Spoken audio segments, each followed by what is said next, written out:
বৃত্তের অন্তর্লিখিত বর্গক্ষেত্র। আমরা এর আগের লেকচারে বৃত্তে পরিলিখিত বর্গক্ষেত্র নিয়ে আলোচনা করেছিলাম। আজকের লেকচারে আমরা বৃত্তের অন্তর্লিখিত বর্গক্ষেত্র নিয়ে আলোচনা করব। তো দেখো, বৃত্তের অন্তর্লিখিত বর্গক্ষেত্র কি বলতে কি বোঝায়? অন্তর্লিখিত বর্গক্ষেত্র, তোমরা অন্তর মানে কি? অন্তর মানে হচ্ছে আমাদের ভেতরে বা ভেতর বলতে পারো।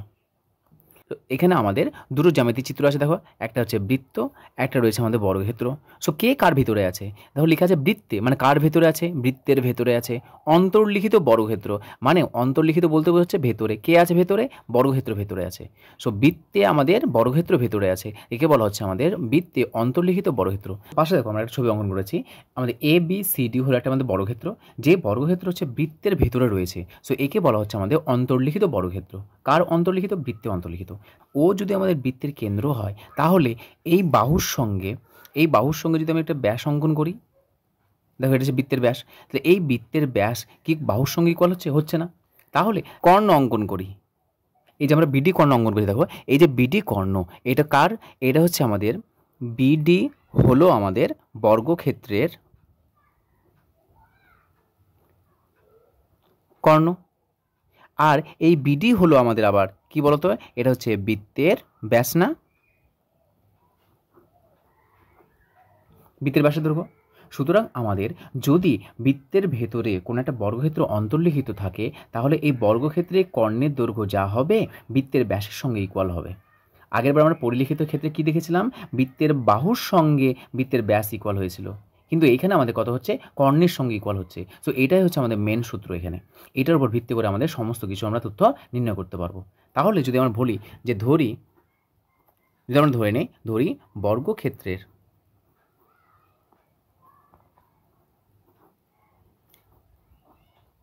বাহুর দৈর্ঘ্য সমান হচ্ছে এ একক, তাহলে বলো কর্ণের দৈর্ঘ্য কত হয় বর্গক্ষেত্রের? কর্ণের দৈর্ঘ্য হয় আমরা জানি √2 ইন্টু বাহু, সো √2 ইন্টু এ একক। আর এই যে কর্ণের দৈর্ঘ্য, এই কর্ণের দৈর্ঘ্য এখানে যেহেতু পেয়েছি বিডি কর্ণ, বর্গক্ষেত্রের কর্ণের দৈর্ঘ্য, এই কর্ণের দৈর্ঘ্য এই বৃত্তের ক্ষেত্রে কী হবে বলতো? পরিলিখিত যে বৃত্ত রয়েছে সেই পরিলিখিত বৃত্তের কী হবে? ব্যাসের সঙ্গে ইকুয়াল। সুতরাং চিত্র থেকে পাচ্ছি আমরা, চিত্র থেকে পাই বৃত্তের ব্যাসের দৈর্ঘ্য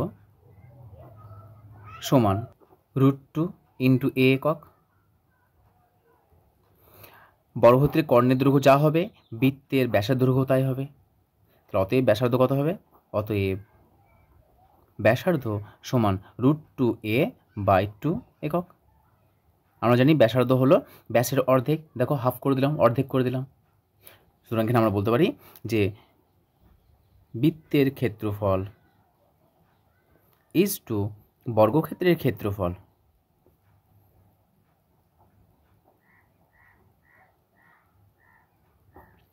কত হবে আমাদের? বৃত্তের ক্ষেত্রফল দেখো পাই r², আর বর্গক্ষেত্রের ক্ষেত্রফলের ফর্মুলা বাহু স্কোয়ার।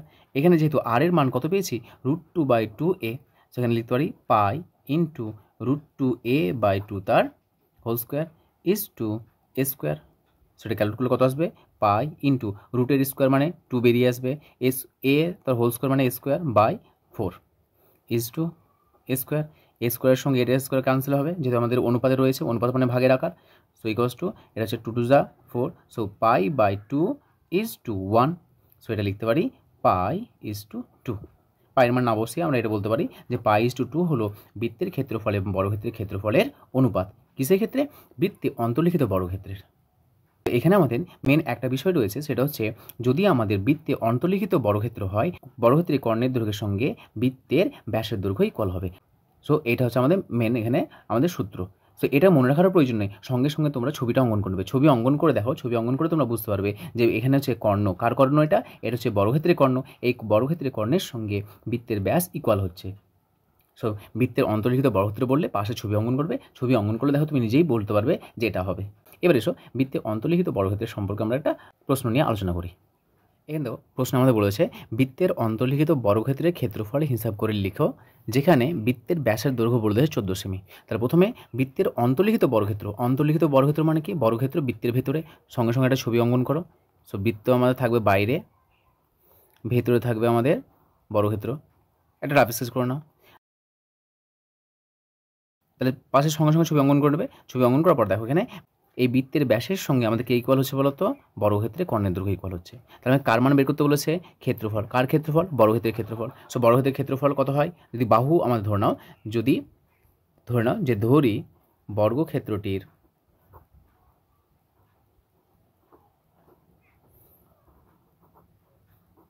বাহুর দৈর্ঘ্য সমান এ সেমি, যেহেতু আমাদের সেমি এককে দেওয়া আছে, তাহলে বলো ক্ষেত্রফল কত হবে, ক্ষেত্রফল সমান বাহু স্কোয়ার বর্গ সেমি। এবার দেখো আমি এ ধরে নিয়েছি, এবার এই এর মানটা আমাকে এই যে 14 সেমি ব্যাস বলে দিয়েছে এর সাহায্যে আমি বের করবো। তো আমরা জানি, এটা লিখে নাও যে আমরা জানি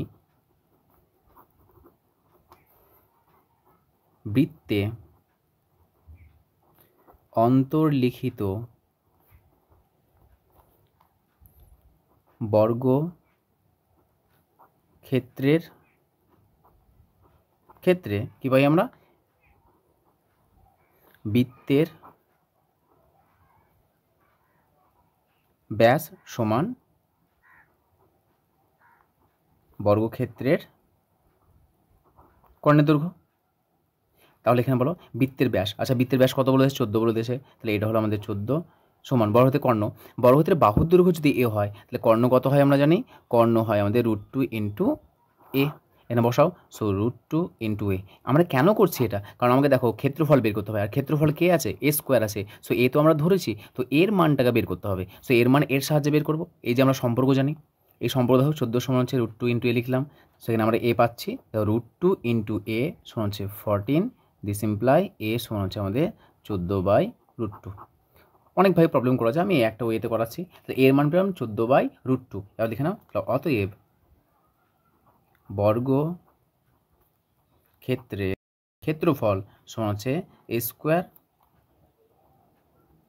বর্গ সেমি সমান, এর মানটা বসাও 14/√2 তার হোল স্কোয়ার।